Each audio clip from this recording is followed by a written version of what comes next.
Welcome to AI Stopwatch, dispatches from a world racing to extinction. My name is Tango Batelli, and this is the Daily Digest for Wednesday, July 8th. Seeing Red. Alarm on China, alarm from China, and alarm from polled Americans. By Joe Rogero and Donald Gavro. First, let's read our dispatches from Joe. Lawmakers look to curb Chinese AI, critiquing some claims about American and Chinese models. U.S. lawmakers have noticed that Chinese AI is growing more popular, CNBC writes. I'm glad to see that two House committees have begun asking questions, but I saw several claims in the coverage that made me wince. I'm going to take this opportunity to set some facts straight about American and Chinese AI. Andrew Garbarino, chairman of the U.S. House Committee on Homeland Security, remarked to CNBC, quote, "Recent reporting that a Chinese open-weight model can match leading U.S. models in certain vulnerability discovery and cybersecurity tasks is highly alarming," end quote. This reporting is largely false, and I'm sad to see a sitting House Committee chair amplifying it. No, Chinese models are not as good at cybersecurity as Anthropic's Mythos. They are, however, much cheaper to run and adequate for many tasks.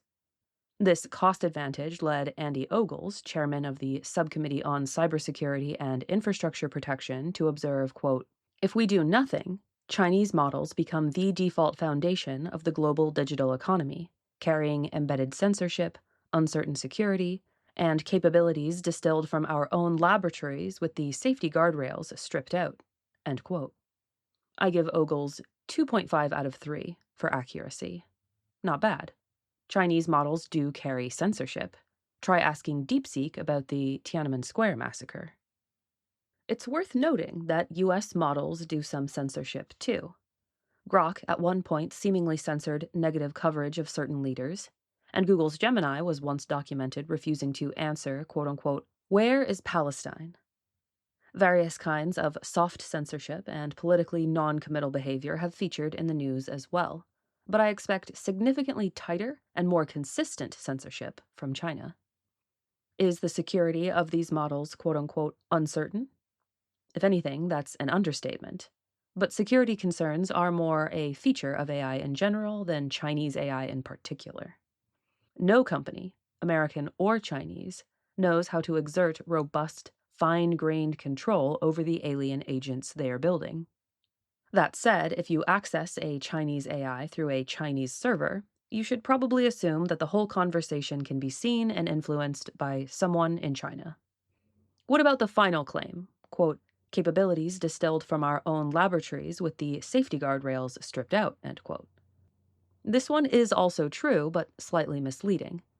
Distillation, or using the outputs of one AI to train another, is common practice in industry. American companies do it too. When they release a new open model, sharing the AI's weights so that anyone can run it, there are pretty good odds that model is at least somewhat distilled from Claude or ChatGPT. An unnamed aide mentioned one proposal being considered, boosting open-weight American AI models, so companies aren't tempted to turn to China. I think this misses the point. Users can strip guardrails from any open models, not just Chinese ones. If Meta releases an open model that can develop deadly new pathogens, bad actors can easily crack its safeguards, and that model is just as dangerous as a Chinese model with the same capabilities. What should be done instead? I suspect that the growing popularity of Chinese AI is partly a result of recent American policy errors. We previously covered the administration's confusing restrictions on American AI. Today, Politico issued a lengthy critique of dysfunction at the Bureau of Industry and Security, which is responsible for controlling the flow of advanced AI technology abroad. Delays in license approvals have doubled since last year. The blacklist of foreign firms that the Bureau maintains hasn't been updated in months, and former officials suspect that thousands of high-end chips have slipped through the widening cracks. Lawmakers' attention might be better spent codifying and formalizing transparency and evaluation requirements, and investigating the failures in our enforcement of existing export controls. Today's data. Claude Code secretly tracked user data. For as long as I've been using AI, or even the internet, I've assumed that people and companies could pinpoint my location and identity if they were really trying. There are myriad ways to identify me, from tracing my IP address to using AI to recognize my writing style. It turns out this was a little bit pessimistic. AI companies do keep records of accounts and IP addresses that access their systems, and records of the conversations those accounts have with the company AI. But they don't generally take fine-grained identification data from a user's own system. China recently accused Anthropic of breaking this unwritten rule by quietly storing GPS and other identifying information belonging to users of Claude Code. This was most likely an attempt by Anthropic to catch illicit use of its AI, like the mass cyber campaign it caught last year, or the distillation of Claude's capabilities into cheaper AIs, or the Chinese black market in cheap access to Anthropic's models. It's an understandable move, and not exactly the serious threat or backdoor vulnerability that China would presumably like its citizens to believe. But as far as I can tell, it was unannounced, not mentioned in the changelog, and done in a plainly sneaky fashion. In a move that sure looks like an attempt to obfuscate the data transfer, location data was encoded in tiny details in the system prompt, the instruction sent to every instance of an AI.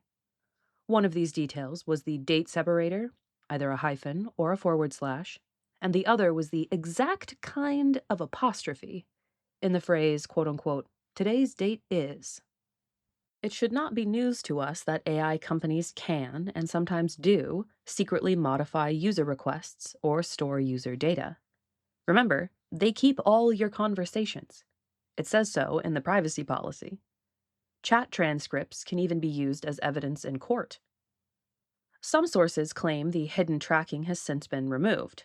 Users still expressed concern over the subterfuge, and I don't blame them.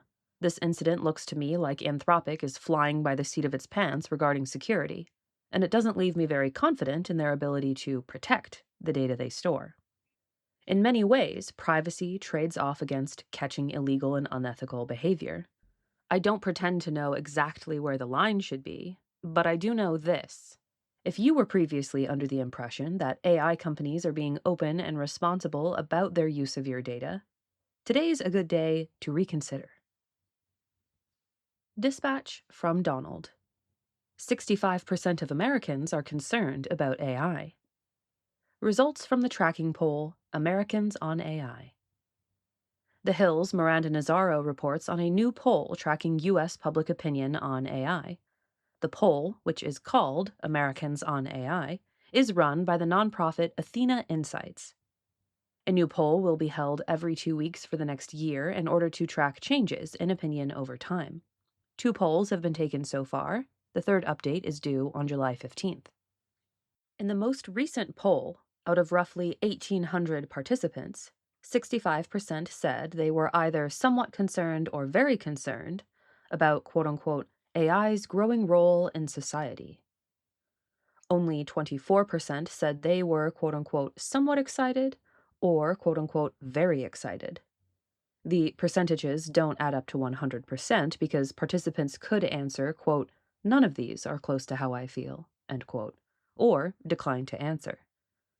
Public sentiment was remarkably similar across party lines. 66% of Democrats and 65% of Republicans said that they felt concerned. Stopwatch will probably revisit Americans on AI in the future, but if you want more now, you're in luck. Their data is publicly accessible at their website, where they include many more questions, give context for each one, and break down the results by party, age, gender, and race. Trend lines are also included, but with only 2 polling waves to track so far, they're more noise than signal at this point. That's all for today. The analyses and opinions expressed on AI Stopwatch reflect the views of the individual contributors and the sources they cover, and should not be taken as official positions of the Machine Intelligence Research Institute. You've been listening to the AI Stopwatch Digest for Wednesday, July 8th, 2026. And we'll see you tomorrow.